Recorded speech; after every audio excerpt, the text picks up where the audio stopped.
A hot minute. I think it's actually been a couple cold ones because it is Thursday night, and that means it is time for your Marvel Crisis Protocol vlog. Guess what? It's wait, did I roll a wild? Hot diggity! Good to see you, X-Paxis and Tata Colossus. Always good to see you both. I am joined this week by one of my favorite people and prolific columnist over at professionalcasual.com, writing all sorts of blogs, whether it's about painting, Marvel Crisis Protocol, or even a little game called Infinity. It's Dr. Dylan Dyer. Dr. D, how are you?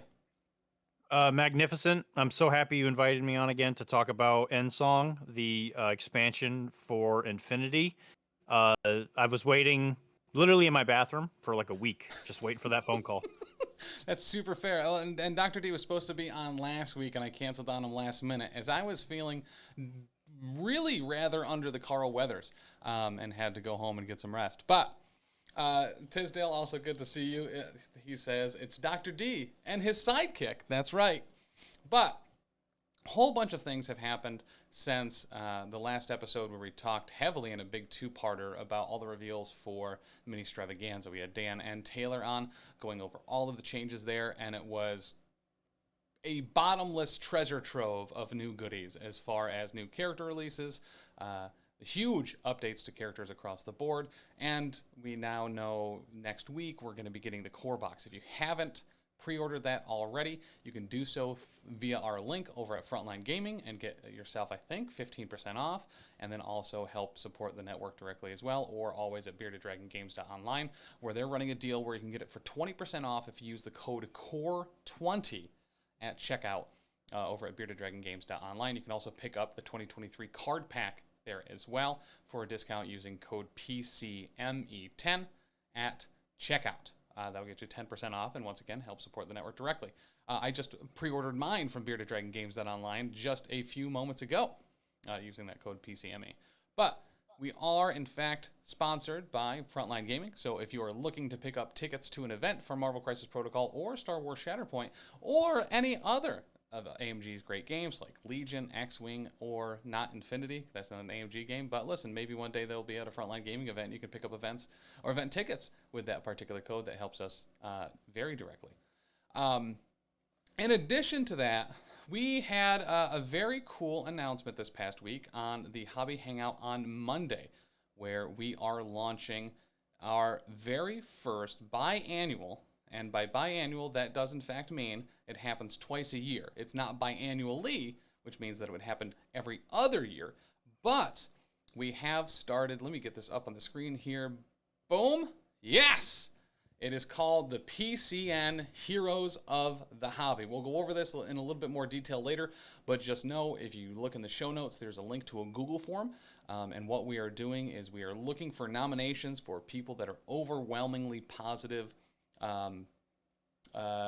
people in the MCP space that make the hobby and the community better. Could be tournament organizers like Brian Watson or Michael Tisdale, Will Castillo of the New Jersey group. We really want people to nominate people that have been really impactful in creating a good, positive community via events, paint nights, local play nights, people at your friendly local game store that just bring their models and let people try out the new stuff. We want to honor those people, give them a little bit of recognition, and Taylor will make them a custom miniature of their choosing or of the nominators' choosing for them. That's one of their favorite characters. And he will stream putting that together in all of its glory on the Monday Night Hobby Hangouts and get it to the person that ends up winning. We're going to take those nominations to the end of the month, and then in November, we will grab some finalists, and we will let the community decide who is the most, not deserving, that sounds like, because all of these people will be very deserving, but we'll let the community decide who Taylor gets to spend his time treating to a nice little mini. Who's the most rewarded? Who will be the most rewarded this time? The most worthy, Tiz would say. Oh, I mean, this is like a footpath to worthiness. The footpath to worthiness. That is, coined by us. No one ever has come up with any type of contest like that before. But, anywho, we're going over that. We're going over Spectacular Spider-Man. We're going over the new Defenders affiliation leader and Daredevil and the new Daredevil. I got a chance to play him this last week on the Power Phase on Tuesday night against Dan, going up against some Inhumans. Dr. D, is my understanding, also got some games in with the new Daredevil as well, and even may have gone to an event. We're also going to go over the new core box and whether that is a great jumping on point or a new returning point for both new players or returning players, as well as, I'm sure, a number of other things, and maybe even talking a little bit about Dr. D's show, Arachne, which is an Infinity podcast, as there's been a whole bunch of news there as well. Dr. Where do we start? Let's start with if you've hobbied anything over this past week. I have. Again, it's not necessarily totally Song of Ice and Fire related, totally AMG game related, but I was painting a diplomacy board for Song of Ice and Fire. Oh, nice. Kind of neat. So that's been fun. There we go. Making it look like the table from Song of Ice, from Dance, the House of the Dragon, because it was like made of lava. It's been a whole thing. But anyway, been painting that. Other than that, just painting. I finished Anakin from Shatterpoint. A couple Infinity things here and there. You know what? I get to tell you guys because I run it. So for the painting gallery with no name, Dan, I've never been okay. And for the painting gallery with no name, I get to pick, or whoever wins the last one gets to pick the theme. So we pick Duel for the next one. Ooh. So if you would like to join that, please, you can have 2 models, and they can go into a Waffle House parking lot, solving their problems like real men do. I've decided to do Hal Jordan and Sinestro from DC fame. So that'll be my duel. They're big fans of each other. It's almost like a duel of fates, some could say. You could say that. I'm just waiting for that box, AMG. Can't wait to see a Qui-Gon, young Obi, Maul, little duel box. That'd be pretty cool. Pre-Team's dad, Darth Maul, yeah. It'd be sick. I think that would sell really well, especially with a laser wall that you could poke and blow your arm off. Oh, that'd be awesome. That'd be dope as heck. That'd be sick. But anyway, how about you? So yesterday we got a box in the mail from AMG with the new core box in it. So we have been frantically assembling those to get those up and going for next Tuesday. Taylor and I are going to be playing on the Power Phase. He's going to be running the new Sinister Syndicate, not Sinister Syndicate, but Sinister Six with Dr. Octopus as the leader. I believe he's also going to be bringing Captain Marvel, as well as some Rhino, maybe some Green Goblin, and I want to say a Lizard as well. I'll be running the new Shield leader with Iron Man. I'll also have him backed up with Winter Soldier, or the Winter Soldier. Not the Winter Soldier, that's the Black Widow one is labeled like that. But the new Winter Soldier, as well as Taskmaster, Black Widow, Hawkeye, and Bully Cap, World War II Cap, who I realized I hadn't played before, but is the only affiliated SHIELD Captain America, so might as well throw him in there to beat some people up, yell at people about their language. Winter Soldier Operative, yes, thank you. Thank you, Dan. But apparently Alyssa is repulsed by something. I don't know what it was, but you yell at us about bananas and our pot. Oh, yeah, fair. But, so that'll be going on this next Tuesday on the Twitch at 8 p.m. Eastern on the Power Face. I'm super stoked for that. Today, Lindsay has also been painting Winter Soldier and that Iron Man. We've been distributing that new core box amongst Taylor and Dan and Lindsay so they can get that all painted up. So I think Dan has Captain Marvel, Captain America. I think he has Doc Ock and Spider-Man. And then Lindsay has Winter Soldier, Iron Man, Red Skull, and Black Widow. And then Taylor has the rest of them. But very succinct. Yeah. Yep. So just kind of, and then we'll get around to the terrain when we get around to the terrain. But very excited about that new box. The new Victory Point tracker is very nice, very clean, and it has that double cut cardboard, so the pegs and stuff kind of fit right inside it. It's very nice. New dice, new tokens, all sorts of new dope toys inside that new core box. So we're pretty stoked. Huge fan of the new Tarot-sized Crisis cards. That's a really cool addition. Yes, with the map on them, like no Yeah. longer having. I can't tell you how many times I lose. Well, I've already lost those cards. Those cards are long gone. But I printed out on multiple occasions a sheet with the PDF of all the different Crisis setups and lose it on a very regular basis. So I normally just wait for Dan or Taylor or whoever I'm playing on. Oh yeah, the power phase to come down to the studio so that they can set up the Crises because I'm not going to. But yeah, so that's it. So I've definitely not hobbied directly, but I have been adjacent to Lindsay hobbying. You're the orchestrator. Correct. Yes. Yep. The orchestrator, which is not to be confused with like a half. Over GW. Yep, it really is. Not going to be confused with a half organizer. Ugh. But yeah, great delegator. And yeah, Dan and I played that game this past Tuesday, and I got to try out that new Daredevil, which was an absolute blast. He was an absolute bully, still being a long mover, and just the way I play Daredevil is really just running him into my opponent's back line and hoping to get off a Devil's Deliverance before he goes completely down, and it worked out rather well. But I wonder why Tim has this as a segment when he never has anything. Well, normally, Tisdale, there's other people that have. So, just like with the PCN Heroes of the Hobby, I also like to recognize the people that actually do hobbying. And, sometimes what that does is it illustrates not everyone does hobby, so we really need to champion those that do. And I think that's important. I think that's the thing I love about you the most, Tim. Mm-hmm. Is your ability to recognize others for their greatness. That's true. Every day I wake up in the morning and I look in the mirror and I just look at the greatness that I am. And it really helps put into perspective that, if I can lie to myself that I'm great, I can lie to other people that they're great too. How does it weigh against your humbleness? Well, see, my humbleness is just literally leagues further ahead than everyone else's probably ever. That makes sense. If you could count on one finger the most humble people in the world, I'm literally. Which I can't. Yeah. I'm 1 through 4. And number 5 is just me under a pseudonym. But it's Mitt. It's my name backwards. So it's Tim Mitt. MIT, Classic. baby. Classic John PCN material right here. It really is.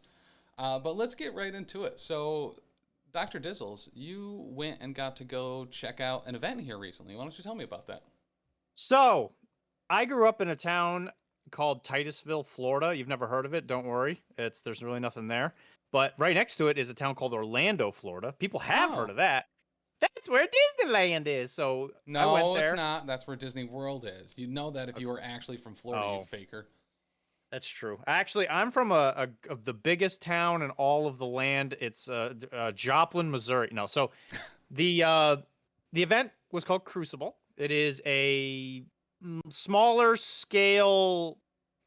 It's one of those like conventions that would pull from multiple states. The big issue with Florida is that 3/4 of it is surrounded by water. Yeah. And fish don't play model games.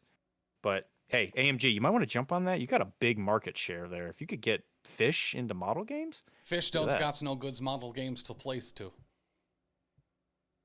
That's what I was thinking. So I decided I was going to go for the weekend. I was originally going for the Infinity part of it, but it got canceled because there was like some kind of weird discrepancy between the people running the event and the Infinity community. Something to do with like an AC from the last year's, and they had to move hotels. It's this like whole thing. But I decided, since I had already bought the tickets and all that, I was going to play MCP because all the other games didn't interest me. And I was like, there's all these new changes. I think I'll give it a shot. And I decided that before Daredevil got a new card. So boom. Oh, nice. He came out as the new leader, and I was like, well, whammo blammo. It's a perfect opportunity to go play against people with my boy Matt Murdock. So built a new roster, and off I went. Well, then you had just written an article, too, over on professionalcasual.com about how excited you were for this new Hornhead, as I had never really heard him referred to as that before, but it happened a lot in that article. So I think that's the one we actually ended up reading out loud on Twitch stream, too, right? That was a great time with a voice modulator and the whole line. Yeah. Yeah, it was definitely, it was fun to listen to. Like, it's funny like let me anybody that wants to get into writing that has any kind of comedic value to it. You never really know if anybody thinks it's funny unless you like watch them read it. And Yeah. so it was fun to watch you read it. It was like, okay, the jokes are landing. I don't just sound like a psychopath. I did it. I've achieved greatness. It's like the like late 90s, early 2000s when like you would have a friend over and you're trying to show them a funny YouTube video or like an E-Bombs World video and you're just like sitting there staring at them, waiting for them to watch or laugh. Mm-hmm. So, yeah, I completely agree. So I made the roster. I got help from Jesse from Furious Finest because I'm stupid, and off I went. And so flew down there. I was very sleep deprived. Stayed at a buddy's house. Went to the event, and a lot of the people that were there, well-known model gamers in the local area, they were playing MCP. It didn't surprise me because it was definitely their like style of game, but it was fun to see because I didn't really play MCP until after I had moved to Massachusetts. So it had been out. I think the last thing that might have come out by the time I had moved was probably like maybe like MODOK. Like it was pretty early. Oh, like not Scientist Supreme, but like no MODOK like in general. Original MODOK. All right. So I moved up here and I started playing. I think one of the last things that got released when I started playing when I moved up here was like it was probably Dead. Okay. Like somewhere around there. Yeah. So it was fun to go down there and see all the people that they were playing the game before or after. It was good to see them. So I got a lot of good friends that I'd known, and I got to meet some great people too. One of my best friends down there, he was playing MCP with us. I was really hoping that I'd get a chance to play him, but fate did not allow us. So I punched every single person in the entire convention hall. And that's impressive too, especially. I mean, Florida, like you said, is a big state, so I'm assuming 3/4 of the people there were just water. Yeah, most of them. They were swimming through the air, so you got to get a ladder, climb all the way up to the roof, punch them, climb all the way down.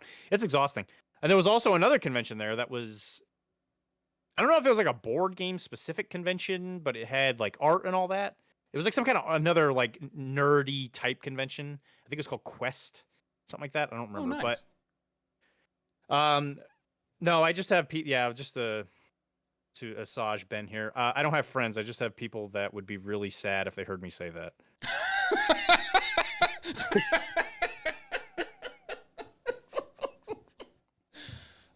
So tell me a little bit. So especially compared to the Northeast in Massachusetts and upstate New York, what's the scene for MCP like in Florida as compared to here? Do you have kind of a different meta? Do you have kind of some people playing the same stuff, or is it just big kitties and hulks? So let me answer your question with another answer, or with another question. How do you get so cute? But to actually answer you, I think it's kind of hard to say because the meta is going to be so strange because of all the new releases. Yeah. So I played against. I'll just list what I went up against. I played against Asgard. I played against Criminal Syndicate. I played against the New Inhumans, and then I played against Mystique Brotherhood specifically. So I went 2-2. I won against Asgard and I won against Inhumans, and then I lost against Criminal Syndicates and I lost against the Mystique Brotherhood. So to kind of go with the sameness first, Mystique's Brotherhood played pretty much exactly the same. There wasn't really any newness going on there. Mystique's still real good. I brought Hulk, hoping because essentially when you go up against Mystique's Brotherhood, because of the great tactics card stuff you have, they're gonna outscore you first, probably 2 turns. And then third turn on, you have to take it. The first 2 turns, you just have to slow them down and hope the gap's not so bad.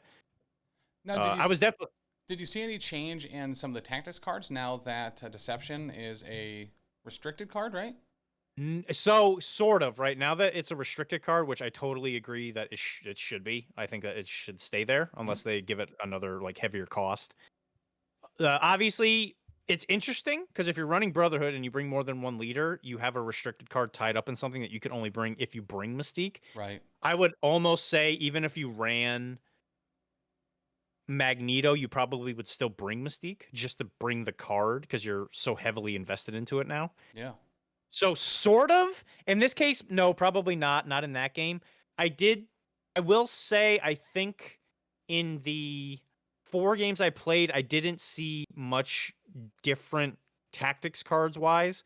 When I went up against Asgard, it was all Asgard cards. when I went up against Criminal Syndicate, it was mostly just the things you would see, like, hey, he's like, hey, yo, buddy, this is a robbery. Give me your money. I'm a rhino. I'm a rhinoceros, man. And going up against Inhumans, it was interesting because I'd never really played against Inhumans beforehand because of the fact that Black Bolt was such a he was in the sin bin for crimes I Yeah, don't think he committed. correct. Well, and that's the thing too. So I played against him this past week. Dan was running him, and a lot of his tweaks were not overwhelming. Like he lost the steroid that he had to attack dice, but gained some extra power and just a couple numerical things. I think during MiniStravaganza, Pagani was like, "Well, it's boring updates. It's just numbers. It's just some numbers went up and some numbers went down or got replaced or whatnot." But having that significantly higher Mystic and physical defense helped a ton, like a ton. For sure. For sure. And he had more health or something along those lines too. But I mean, he was always kind of a bully. Oh, maybe that's what it was. Master Punch got cheaper. Yep. So he got a bodyguard. Yes, yeah, that was the other. So like him being kind of a more present threat, especially in those early rounds. I had a number of characters with stealth, and normally I rely on that heavily. So I'm like, okay, cool. I'm not going to get energy bolted, from halfway across the thing. But with the extra power and Master Punch being cheaper, him being able to get and close in with a Master Punch, yep, there's already a ton of dice to begin with, and can really kind of put some early hurt on those 2, 3, and 4 threats. And I think Master Punch was probably the best part of his card before. Mm-hmm. So to say that got better, but he also gained more, I think the new Black Bolt is a contender. You're a contender, kid. I completely agree. I really like him. Yeah, I love him. I think Inhumans will be at an event near you. Yeah, and I think they should, right? So I think between Inhumans and now Defenders as well, I'm really excited about going into 2024 with number one, the new core box and this character updates and the card pack coming out in just a little over a week, I believe. Really going to be shaking up things like the Las Vegas Open and Everwinter, Adepticon. Like we're going to see a whole ton of stuff. Not to mention the new wave of X-Men and Spider People and Sinister Six that are going to be right on its tails as well. And new Asgard too, apparently between now and spring, which is pretty stellar. We got a little bit of news this week as well. Thank you, Ben, for the reminder. That Winter Guard got an update as well, being able to now include Omega Red, Winter Soldier, and is it the Black Widow? I think it's the first one. The first one.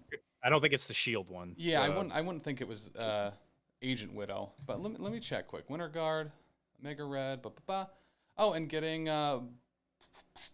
Winter Soldier Operative specifically. Now the other Winter Soldier is a rogue agent, but also picking up Omega Red, and then 2-point Widow. I think is really stellar and brings them a little bit out of the dark as well.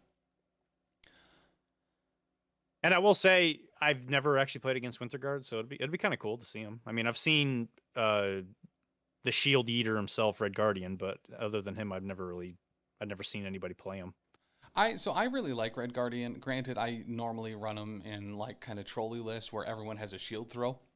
Yeah, but I love it. I love the all shield throw stuff. Because it's fun and I love follow-up attacks. So even throwing in like a War Machine or something in there, like if you're doing shield for the Barrage or new Black Widow, actually, because she has a follow-up attack as well, I believe.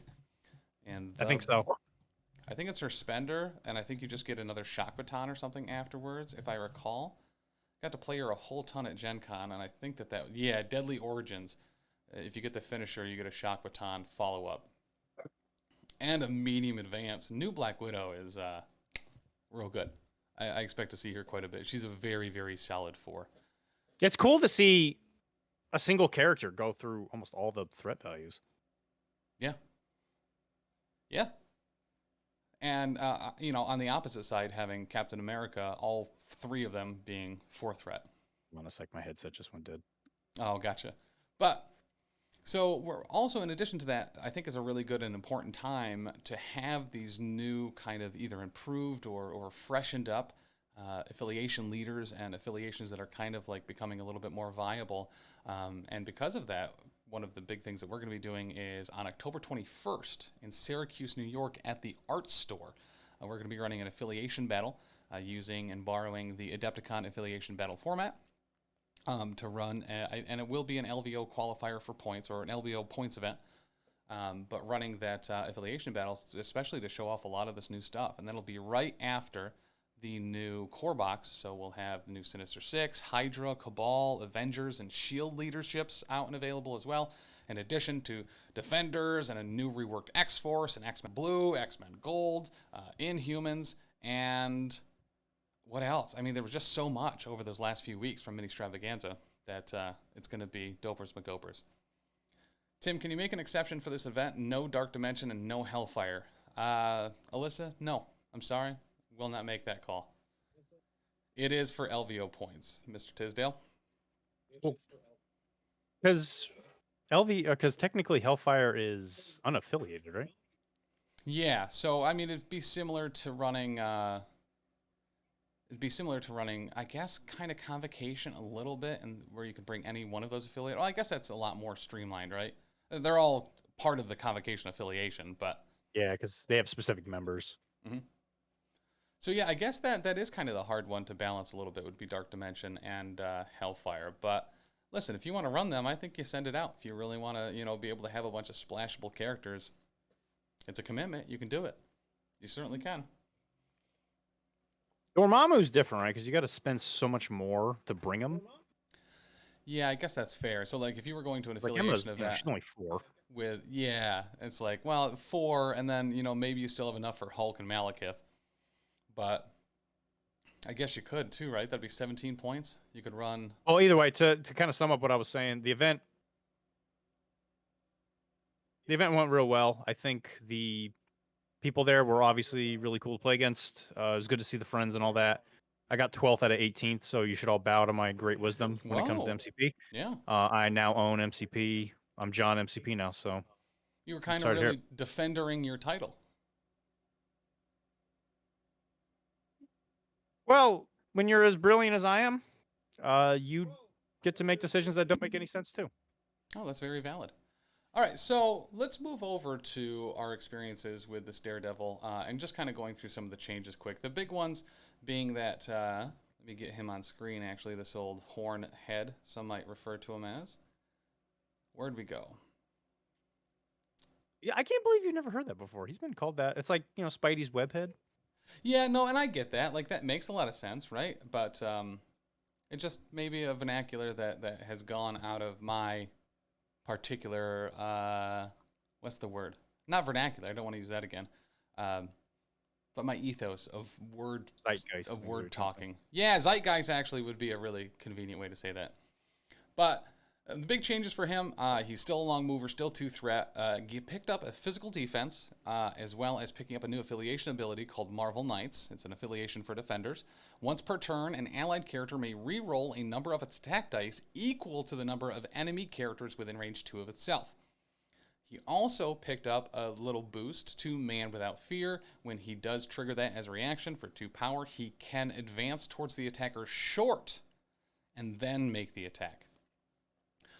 Which came in handy for me pretty heavily this past week on the power phase, where I think I was getting attacked by, a Lockjaw that had international man of mystery, blood hunted, Daredevil, and all this other stuff, and he did some damage to Daredevil in the first attack, and then Daredevil just went and punched that dog down. It was real good.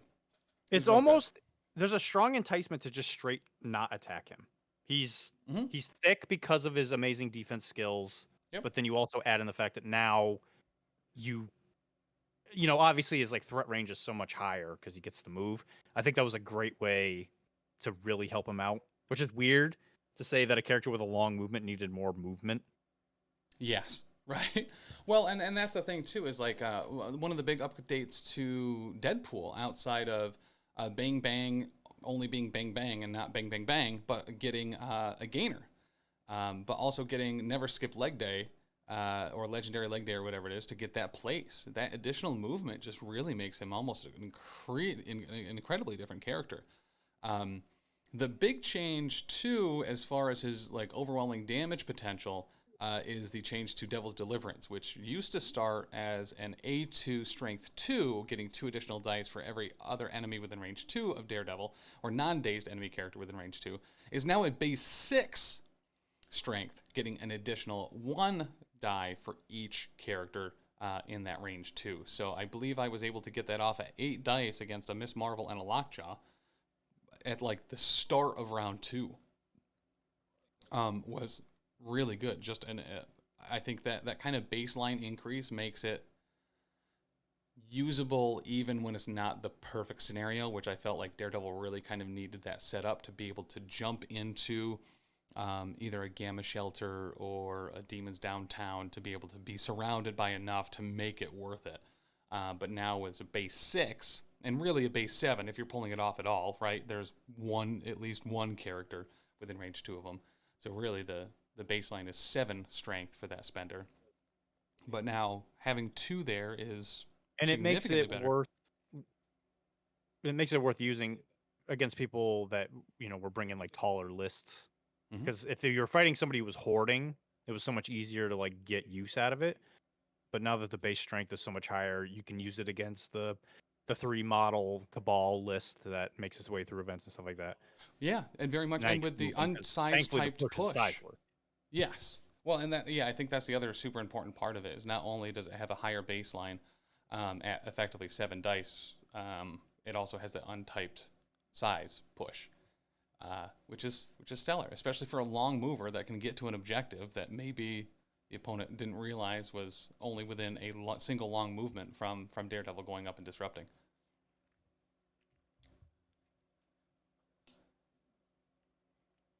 So now, how many times did you forget that the move counterattack thing was on one side and the extra attack was on the other? I never forgot it because Did you not even flip? Daredevil never flipped. He didn't play like that. You know what I mean? He was there to put people down, not to be put down. Now, granted, that was a rather deadly game, I think, towards the end. Well, that's what you got to do as a lawyer. Right, yeah, completely agree. And then on his injured side, so just to mention that too, he does replace that Man Without Fear to exactly the same as he did before, to the Devil of Hell's Kitchen, where it's just this character may perform an attack with a power cost of 0 after the attack is resolved, or if the attack roll contained any skulls, he'll suffer a damage. And thankfully it's not it's just 1. He could take a damage. But yeah, it's definitely worth it because even like I was talking about it in the article, obviously, if you roll every single time you roll, you're just hoping for the spike, right? And with 5 dice, the spike is more likely than a 4 dice attack, obviously. Mm-hmm. So just 1 damage being the other than the 2 power to actually do the power. Yeah, it's like a no-brainer to use it. Right, and I think that too, especially if you're trying to set up a really good Devil's Deliverance and maybe just don't have quite enough power, that gamble of like, well, I'm 1 power away. Maybe I can Devil of Hell's Kitchen, pick up 3 power after the 2 that I spent, and then be able to pop off with a spender is really a whole ton of fun. And it goes to show you, because I wasn't here for the update episode, where all the cards got updated. Mm-hmm. I think my overall impression of them was that all the characters that needed to be improved, with maybe a few exceptions. I think there was I think I might have wanted to see Darkstar and Ursus get a little bit of a change too, but I think they might have been outside of that cycle of what they were. Oh, that very well could have been, yeah. So I think for the most part, it was like a 9 out of 10 for all the characters that probably needed an improvement. Mm-hmm. All of them, and it attests to the balance that AMG was putting in their characters in the first place. All of the changes for the most part were fairly small. So Matt was considered probably, if not the worst character in the entire game, pretty close. And it wasn't because he was necessarily bad, but he was in the price range of 4, mm-hmm. where it was such a hotly contested spot. And it's obviously only been getting worse since, we haven't had a single 3 released in an entire year. So you look at what they changed, and it's a credit to them that you have the ability to now.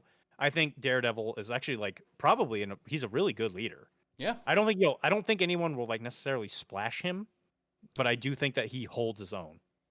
I agree. And I think it depends on whatever else you're running with it, right? So this past week as maybe a splash with Web Warriors to have a different way to go, because characters like Amazing Spider-Man are in Defenders as well. So one of the other updates was that Punisher is now part of the Defenders as well. So my roster for this past week was Daredevil, Wong, Amazing Spider-Man, Elektra, and Punisher. And I'll say the update to Elektra was also very sound, adding, I believe, a gainer on the ancient throwing blades.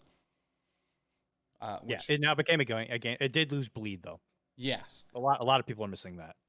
But I really like a lot of the street level heroes kind of getting a little bit of a buff here. Wong as well, getting that additional physical defense so that he doesn't seem so targetable if you're not running him specifically with Doctor Strange. Granted, he is now 4s across the board if you do run him and keep him within Doctor Strange range. But there was several points where Wong was just a battery for both Amazing Spider-Man and Daredevil, making sure they had enough power to pull off their spenders, making sure that the chip damage that they were taking, constantly resetting them to full health, is very frustrating for an opponent, especially after maybe some not stellar attack rolls. You get that 1 damage through, and then maybe another one through, maybe 2 more, and then you remove half of that for a single power off Wong is like real awesome. Really awesome. And I think one of my other favorite things about Daredevil, ironically enough, is that the leadership really does enable some of the Defender characters that never really saw much. Mm-hmm. You figure Iron Fist now finally, he definitely has a home. He definitely has a home in the Marvel Knights, which obviously very fitting. I think Luke, you're obviously gonna see a lot of Luke. Luke was obviously gonna get played anyway. Mm-hmm. And I think Elektra, with the changes, and it's very fitting that I think that this new leadership really does help her, especially like on impale turns or even just real. Yep. Which is great because she wants to be in range 2 anyway because of martial prowess.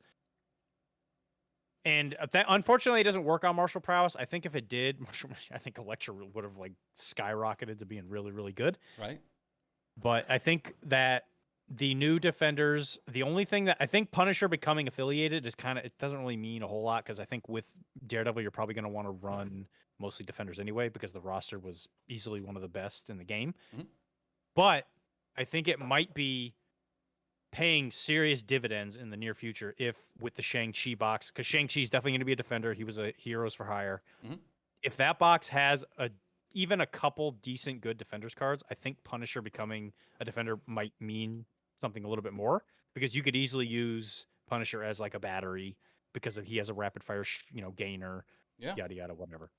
Well, and I think too that just the access to rerolls in general helps some characters in Defenders that we haven't really seen in the limelight in a while. Specifically, characters like Valkyrie. That were constantly present, and then the change happened to her spender, making the follow-up attack not as reliable. But if you're only going to be Dragon Fanging once a turn anyway, especially off a charge or something like that, to be able to use those rerolls on that to confirm that follow-up attack, or in the situation that I was usually using the Defender's affiliation ability when I knew I had a damage going through, and then I could throw 2 rerolls in there, so any conversion was automatic damage instead of trying to like overcome that hill of like, well, maybe I'll use it here and can do some. I always like to use it for the confirmation, usually in a spender too. That way I have more power to do other cool stuff later. But absolutely. But I'm really excited for that for her. I found it really useful for some aim shots on Punisher as well, to maybe fish for a couple more for a while to get that pierce. And what an overwhelming thing I think a lot of people forget about is Punisher's actually really solid for a 3. He has a non-action movement that's a short move. So there were multiple times where I was like, okay, yeah, I can hip fire, get 2 guaranteed power off of 2 physical attacks. I can then aim shot and potentially spec ops training back onto a point. Like, it was really solid. And 6 health for a 3 threat on his healthy side too is also really good. The kill count tokens being there, if you aren't doing particularly well and your people are being chipped off, especially if you're running a wider list, I think Punisher, because the meta is very tall right now, abilities like the Fallen aren't super valuable, but now with Shield and Defenders, X-Men Gold, X-Men Blue, kind of X-Force getting a lot of help. I'm hoping that we see wider lists come back into play. And one of the best parts about Punisher is that I think he is the only character that has a rapid fire that does not have a trigger. It just goes off. I'm sorry, I don't know if I heard you say that. No, it's one of my favorite things about him though. It's Yeah, guaranteed 2 power as long as you don't daze them. Yeah, it's super solid. I agree with you on full-heartedly. And then to mention a couple things that Ben had mentioned in chat here, that back to Winter Guard really quick, that Dark Star really could kind of use a little bit of a bump. And Urza having, an invulnerability or a tough skin or a thick hide, just something to reduce a little bit of damage, I think would go a long way for him. I think Darkstar just needs some kind of energy generation. I think that's usually what it comes down to. Yeah, additional power during the power phase, honestly, doesn't seem like an overwhelming buff, but would go a long way for her. It reminds me of old, like, if you were to do that, it would remind me a lot of the old Ebony Maw, but you're not paying, 5/6 threat. Right. You're just paying for a 3 threat. It's okay on a 3 threat, right? Because you're kind of getting that bargain. Mm-hmm.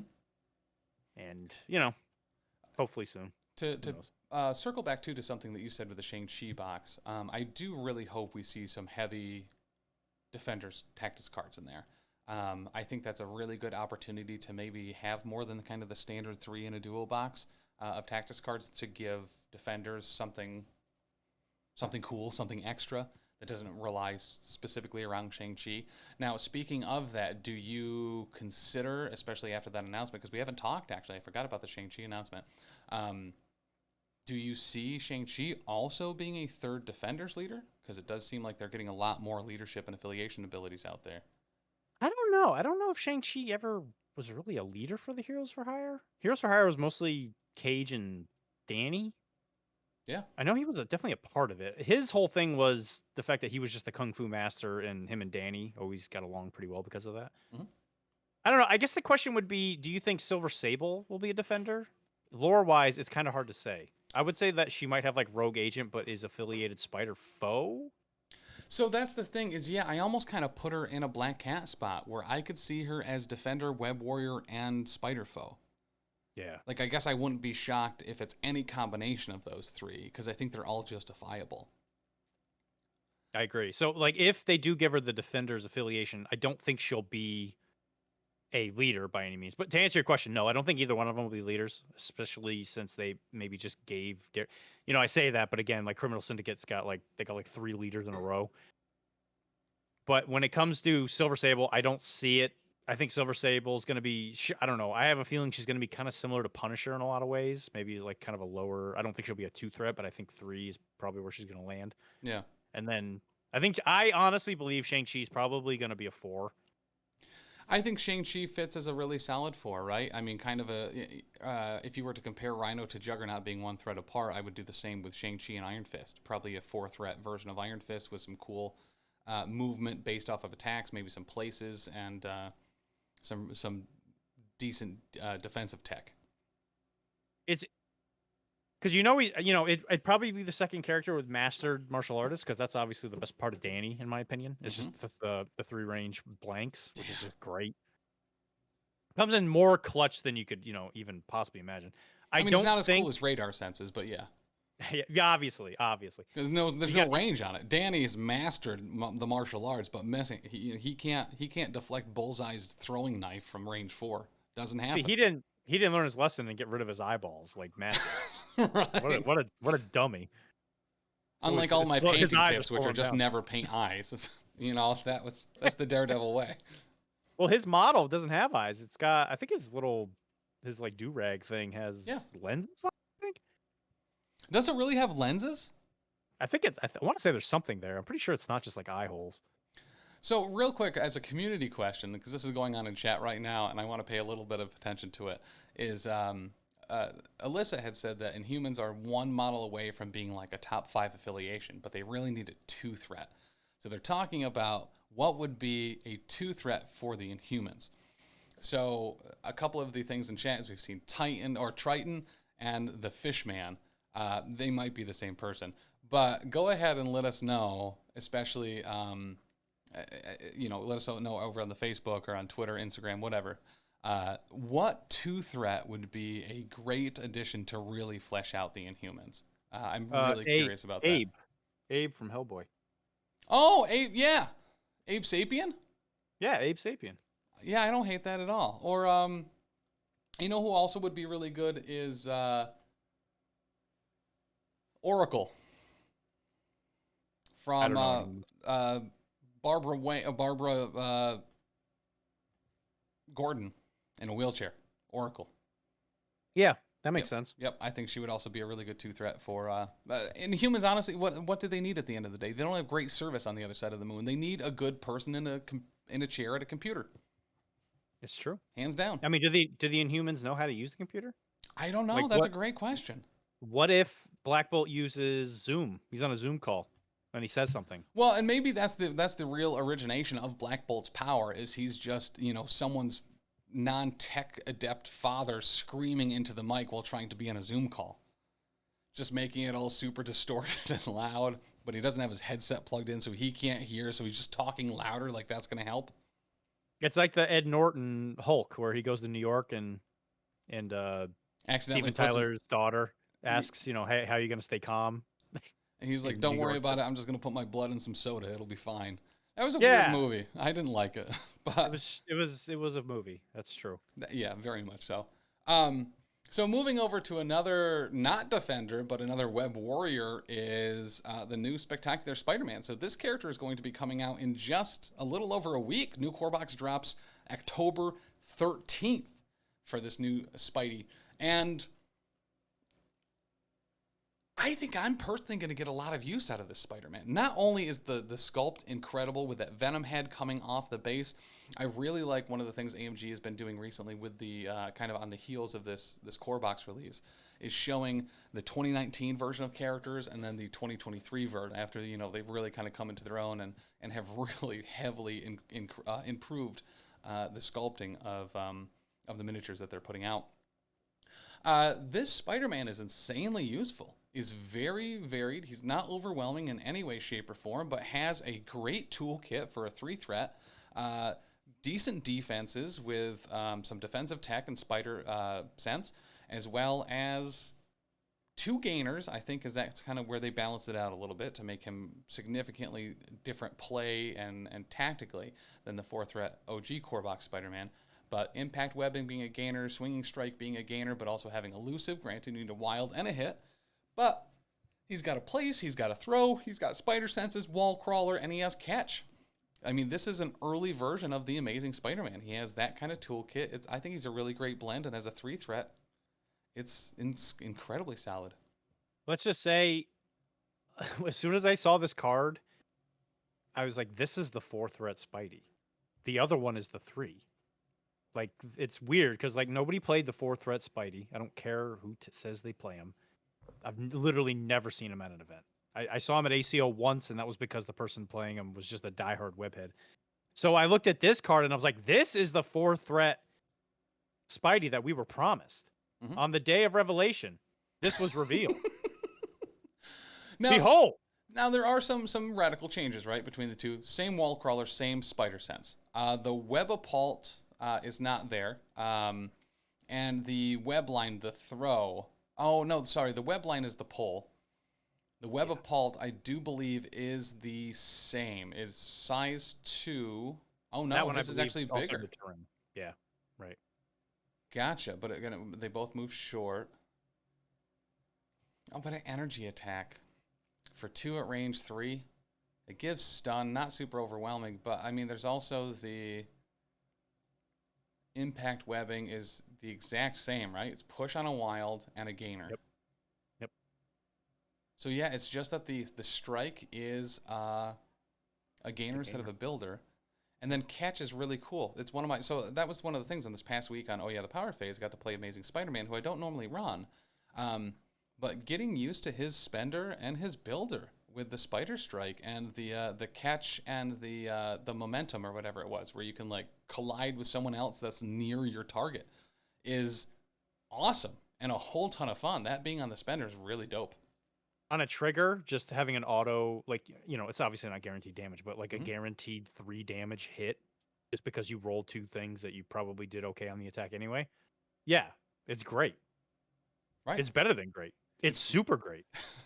It's better than great. It's good. But yeah, overall, so tell me some of your other. So when we also, I think we got some new tactics cards for him, right, in this new core box. So like whatever tiger. I think I like the card. I saw some people not super keen on it. I thought it was okay. Let me actually read the wording. Yeah, go get him, tiger. So you want me to read it? Yeah. So when an allied Peter Parker dazes or KOs a non-grunt enemy character, after the effect is resolved, Peter Parker may spend 2 power to play this card. If Peter is holding an objective token, he may remove up to 3 damage and a special condition. If he's not holding if he's not contesting a secure objective, he may advance. So this is a good, solid, as a web warrior card, 100%. Oh, yeah. Because if you're holding an objective token, the good news is that if you're holding an extract. So obviously web warriors love their extracts. Mhm. So you're gonna get a heal, and if that grabbing, let's say you had to run out of position to go pick it up because whoever you knocked out with an impact web or whatever dropped it in a place that's not next to a secure. Yeah. You run off, you grab it, play card, boom, you run back to where you are, you're scoring 2 points. It's great. What a versatile card too, right? And because I think the way that a lot of people read this at first, and maybe not a lot of people, but just maybe me because I'm stupid, is I read it as you weren't getting both of those effects, but you can absolutely get both of those effects. It's not a one or the other. It's, hey, are you holding something? You heal and remove a condition. Oh, and you're not securing? Well, go get on one. So you can use the first part, you can use the second part, you can use both. It's a great card, super versatile, and really the narrative there is pretty high as far as the Spider-Man does bring someone down, dazes or KOs him, and he gets that second win because he's got to keep going. He has something else to go after, and it's good on every Peter Parker. And plus, if you're getting defeated by a 16-year-old with the proportional strength of a spider, I mean, that alone is a big win in my book. Your opponent should be embarrassed. Although he hasn't perfected his witty one-liners yet because he doesn't have that power yet. Yeah, no witty banner. And that was actually one of the really cool new changes on Amazing Spider-Man was that he now, when he rolls crits, he gets extra power. And wow, can I just tell you, the throughput there it was an update to the Mastered Spider Sense. To be able to have that extra power coming in on a regular basis, there was round 1, I was able to get 2 objectives because I moved up, I rolled to interact with a trap, rolled a crit, got the power, so then I could pick up a paranoid agent thing as well.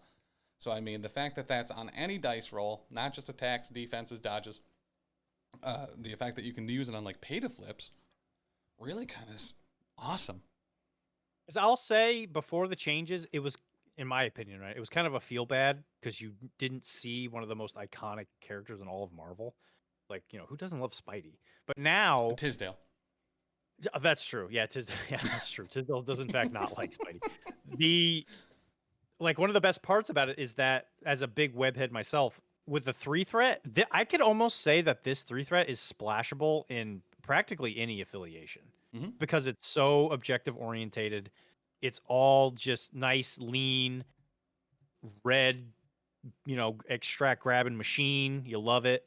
He's fast. He hits pretty okay. His card is unaffiliated if you want to bring it. If, it's a great defenders thing, right? Because defenders, I guess you could call it a strength, sort of, is that you can play all of your character cards and you could play all of those generic cards that you may not get in other affiliations because they are fighting for spots with affiliated cards. So, yeah, it's good. I completely agree. And a different grouping of affiliations, too, for Spectacular Spider-Man, being obviously Web Warrior, but then also part of S.H.I.E.L.D. The other 2 aren't part of S.H.I.E.L.D., and that really kind of, I think he really excels in S.H.I.E.L.D., personally. And I'm very excited that he's in there. S.H.I.E.L.D.'s an affiliation that I really like a lot. I love characters like Taskmaster and any excuse to be able to use them, and I think he adds a lot there. I think you're right that he's super splashable, and that's something that you can't say at all in any way, shape, or form about either of the other 2 Spider-Men. You can throw this Spider-Man, even though he's not an Avenger, into Avengers, into X-Men even a little bit, right? Who doesn't like more throws? And especially with Cyclops' new ability, whereas, hey, as long as you're doing damage, you're giving out power. I think this Spider-Man, no pun intended, has a lot of legs. I do, I do think the one sad part is the release of this Spidey, I think, completely buries the other one. I don't think you'll ever see that guy come out. I think this one just steals that spot. He's really solid, right? There's nothing I really don't like about him, and there's a lot of feelings about Four Threat Spider-Man that a lot of people have. I still think he's viable, but then I also don't use him as well. So I feel that's what everybody said. I feel a little bit of a hypocrite there. And it's funny because there was a bunch of characters like that, right? Because I don't want to call him like apologists or whatever, but you figure when Daredevil, before he got his change, most of the time I would say, yeah, it kind of stinks that my favorite character is not really all that used.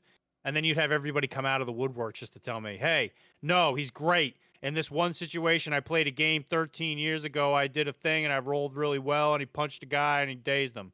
I'm like, okay, have you brought him to literally any event? And they're like, no. Well, that's the thing, is Four Threat Spider-Man wasn't for punching and dazing people. He was a long mover that had an awesome impact webbing. The Three Threat Spider-Man is a medium mover. I mean, there is a lot of power in that long movement, usually incredibly so. And especially, I feel like last year, maybe it was the first year we did ACO, so this would be 2021. The way you qualified for an LVO event was to run Web Warriors, because they were so methodical at that time and being like, well, you have a bunch of long movers. They have all sorts of impact webbing. You hope you don't win priority, and you push everyone off of everything. You grab those extracts and you run away with them. I think he's still great for that, while Three Threat Spider-Man, Spectacular Spider-Man, isn't as qualified for that job. He does have the impact webbing, but with the medium movement, it's going to be a lot more cumbersome for him to get there, and he doesn't have a web pool. And to kind of piggyback up, I mean, we're talking old MCP, like who cares, right? But yeah. I think the biggest issue with old Pete was that if Gwen didn't exist, I think you might have seen him. But Gwen ultimately did exactly what you wanted that PD to do, but also cheaper. Because, I mean, she may not have had the Spidey sense, but with Web Warriors, it's always a good idea to have more of a backline model anyway, to hold on to like a back, secure or whatever. And Gwen just filled that spot just so well. Yeah, and like I said, why have one though when you can have two, and one has an enemy pull? Yeah, but I get what you're saying. It's difficult to But it's just one of those situations. It's not that Spidey's bad. It's just that he's in a situation that makes him less viable, because there are things that do what he does, and the other four threats that you might want to bring just kind of might edge him out. Yeah. Well, and we have 165 characters at this point, right? So once you get to that level, you have a bunch of hyper competitive slots available for particular tasks. And unless you're really trying to double or triple down on some of the things that Spider-Man can do, like, I have Gwen and I want more, actually. It's there. It's super viable. And I think the most important part of any one of the Spider-Man, and this is probably where OG core box Spider-Man really shines, is he is incredibly useful in getting off Fearful Symmetry. He's actually kind of like one of the most important models to have Fearful Symmetry trigger at all. So for me, personally, I think, and this is not a joke, like, it's a little bit of a bit, but I think the thing that I'm most excited for with Spectacular Spider-Man is this is a splashable Spider-Man that is Peter Parker. He's cheaper. I'll hopefully see him more often. So now Kraven is once again in every roster I will make forever, because now not only can I turn into Spider-Man, but I can turn into one that's a threat more than the one I'll probably be taking down with Kraven. So I think he's not going to be able to run away because he's only a medium mover now. I think it's funny that the most use you're going to get out of the core box, it's not even core box anymore. Now it's affiliated box, Web Warrior, Spidey. The most use you're going to get out of him is if you play Spider Foes with Kraven. Kraven is going to be the time you use that model the most. Because now you're going to go Spectacular Spidey hunting. Oh, dude, I'm stoked for it. And especially with Sinister Six, I mean, Kraven's getting a little bit of rise in stock. Criminal Syndicate also kind of just sitting at a very good spot. Kraven is also really liking that. Listen, it's 2024, and the end of 2023 is going to be the year of Kraven. Just start snacking on Krazens. You're going to be doing that Kraven so much, man. It's going to be dope. I'm excited for it. Well, especially with all the new Spidey foes coming, I think it's gonna be tough to fit them in. It's like Yeah. there's all the Spider Foe characters are just so iconic. They're all awesome. Sandman is like one of the coolest models I think I've ever seen in my life. And what are we getting again? We're getting Sandman, Sandman, Shocker. Electro, Shocker, and Vulture. It was Vulture. Vulture's the one I always like. Wait, did they actually announce Vulture? I do remember the presence of Sandman on that reveal and those huge fists and stuff running around was really kind of overwhelming and overshadowed, I think, some of the other ones. But yeah, Vulture. I'm excited for Vulture, honestly. I lost my mind. So the thing that I've seen people arguing about mostly is people still can't really figure out what base size he's on.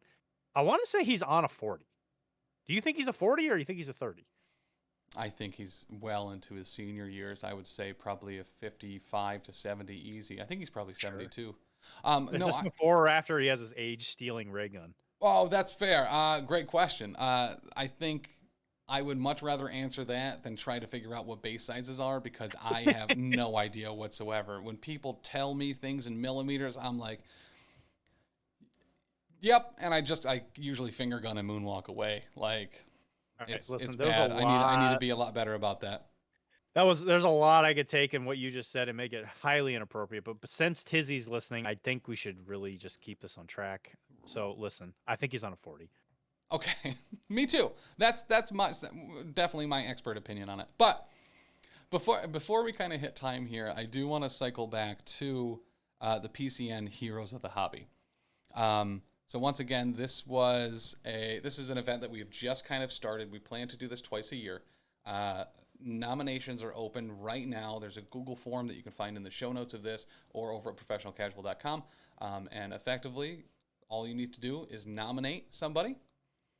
Give us your and their contact information, whether it's a username or an email address or whatever, just so we can contact the winner, and their favorite models and why you are nominating them as a PCN Heroes of the Hobby. Now, a Hero of the Hobby is somebody that provides an overwhelming or a very positive experience or service that makes the Marvel Crisis Protocol community better. This could be running leagues at your local game store, hosting paint nights, letting people borrow models, someone that carts a whole ton of their stuff to different conventions, events, or league nights so that other people can use them.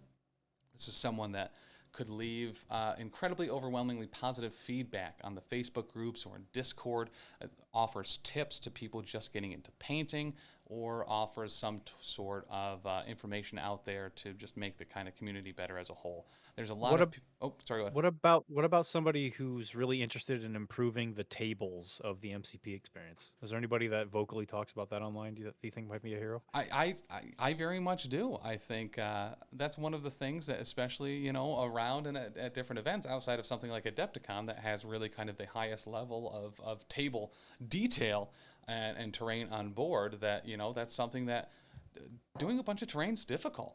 Right?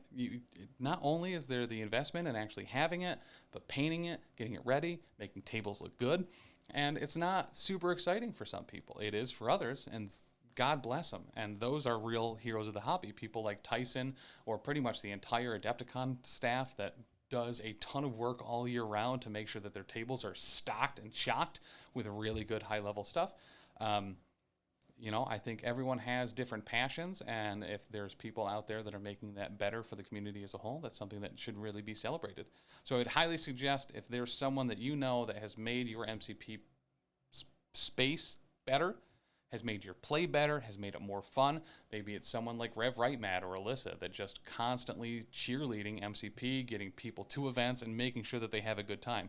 Maybe it's someone like Dr. D, right, who writes articles. They teach you how to paint better. Or when you go to an event and you hear someone screaming and rolling backwards on the floor because the 9th trash can just came through, that you're like, I don't know who that dude is, but I'm happy he's here because he's making the vibe significantly more, I don't want to say crazy or zany, but just a hell of a lot more fun. More high impact, more high energy. Those are the people that we need to celebrate. So please head to that Google form and nominate someone that makes MCP better.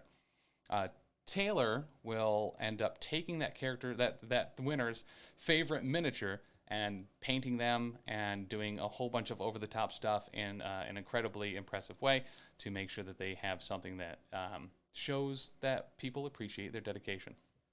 Somebody might paint me a model for once. Right? How cool would that be, right? I don't think that's ever happened. But okay, so hey,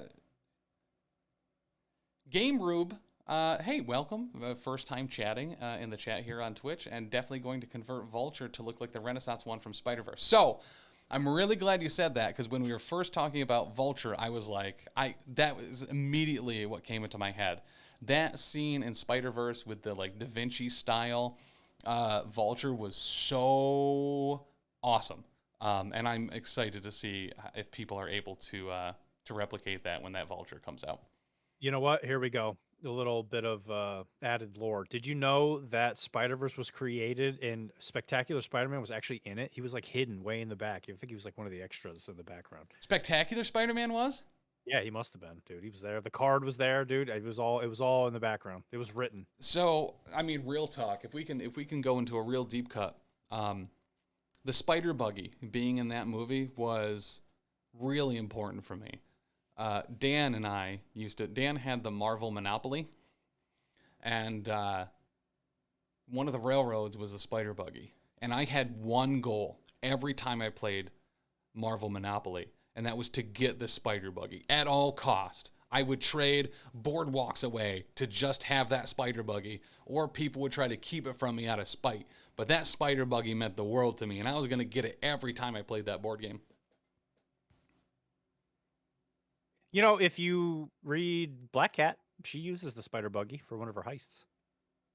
Oh. Yep. It was during the King in Black tie-in. So it was probably my favorite tie-in, honestly, out of that whole event. That was Null, right? Is the King in Black? Yep.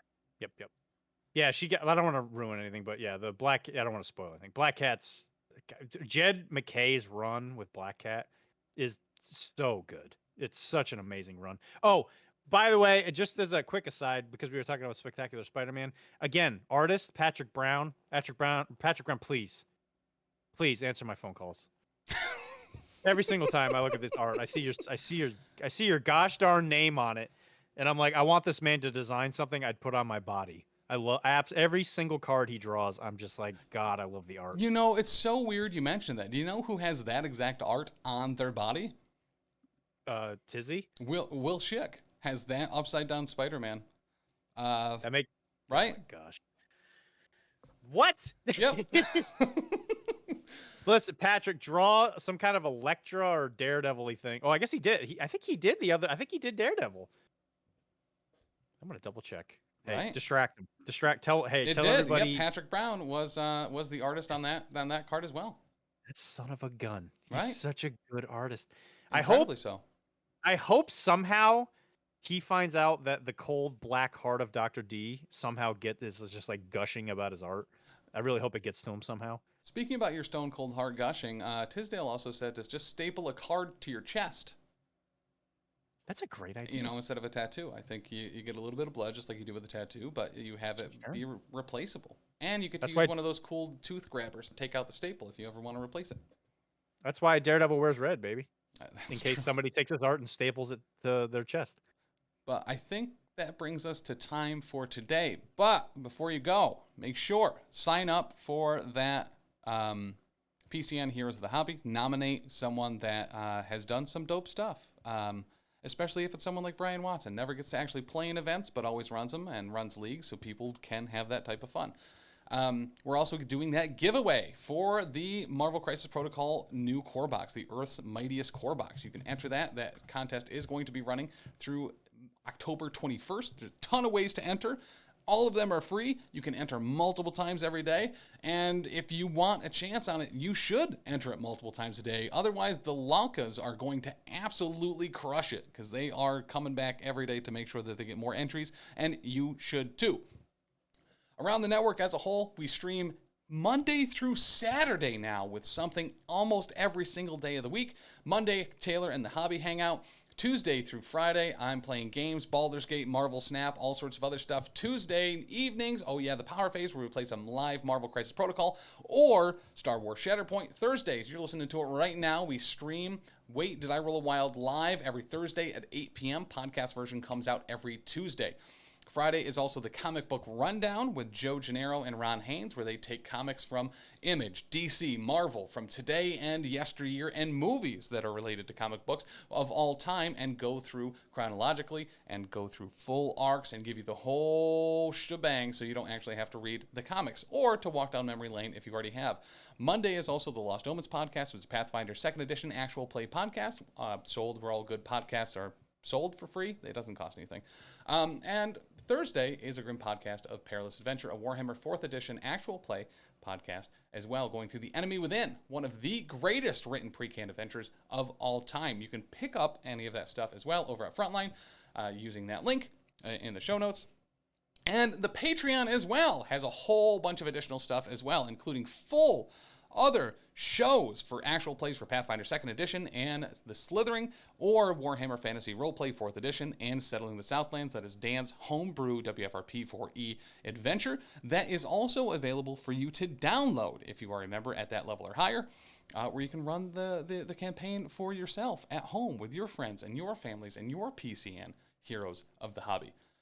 I think that's all for now that I can remember. We have a ton of stuff. Wait a minute. Whoa, that's not all we have. You're right, What Dr. D. Thank you. We also have blogs over at professionalcasual.com, where that's one of the greatest places you can find Dr. D. And especially, sometimes you hear someone's voice and you're like, man, I'd really like to just read what this person has to say. And you can do that at professionalcasual.com with the blogs. But I did forget a very important podcasty thing as well. We are going to be live streaming our new Soulbound actual play. I believe the first edition of that is going to be just here in a couple weeks, if I recall. But make sure to check out all of our calendars and stuff for that in the meantime. But Mondays, Hobby Hangout. Every other Monday, however, Dr. D, where can we hear a little bit more about you? So you could find me on Arachne, an Infinity podcast. We just went over ITS, the new season, which I guess you could. They don't really do core boxes per se for Infinity, but it's like essentially a rule reset. So they have these little seasons. So it's a great time to jump on. I think this current ITS season is probably one of the best I've seen in a long time. And we're about to go over the latest expansion. I keep making the joke that we're going to go over Endsong on this, but we're actually going to go over Endsong in the next episode. So it's going to be a great time. We're going to talk about lore. And so if you have any passing interest in Infinity, my goal is to make it as approachable from even people that don't even play the game, because we love talking about the lore. So if you love good old-fashioned, I guess more utopia style science fiction settings, then come on over. We would love to have you. Beautiful. And once again, that's where all good podcasts are sold. And a very special note and a congratulations to Arachne here on the Professional Casual Network. They now have the highest selling podcast logo t-shirt across the network. So hey, can't do it without the arachnids. Gotta love that digital. Hey. Speechless, obviously, at that praise. But well done to Arachne. Fantastic. Yeah, love you, arachnids. Keep it going. A couple more things. October 21st, we are running an affiliation battle in Syracuse, New York at the Art Store. We have actually pretty solid signups for that so far. So that'll go 4 rounds. We're probably going to have enough to do 5 rounds, but it'll probably be capped at 4 rounds. Affiliation battle, you can only bring a single affiliation. Your entire roster needs to be affiliated characters, but you can use rogue agents in there as well. And thankfully, the weakest contender in an affiliation battle had been Winterguard, but very thankfully, they just got a comeuppance a little bit by adding in a handful of characters to their roster. So now I believe that has them sitting at 7 with rogue agents. They can also bring 9 characters, which is super dope. But that's October 21st. Make sure to sign up for that on the Longshanks. And then we will be at Everwinter this year. It is the second weekend of December. I believe that starts Friday, December 8th, running through December 10th. There are team events, singles events, and championship events that are going to be at Everwinter this year. Check out wickeddicey.com. Next Thursday, we are going to have Miles, one of the 2 like heads of Everwinter, is going to be here to talk about MCP and all the events that are going to be going on at Everwinter this year. So make sure, if you haven't already, come join us right outside Boston, Massachusetts, the weekend of December 8th. We'll be streaming it. It's an absolute blast. We did it last year. We did Ironweld earlier this year as well in May. That was the same group, Wicked Dicey People. So it's an absolute blast. We hope to see you there. And in the meantime, we'll see you pretty much any day. Turn on Twitch. We're probably on. All right, guys. I'm probably in the chat making a nuisance of myself. You know, if you want to hear about some Greek mythology, some Norse mythology, or some Roman mythology, our text-to-speeches on the Twitch are probably the place to do it.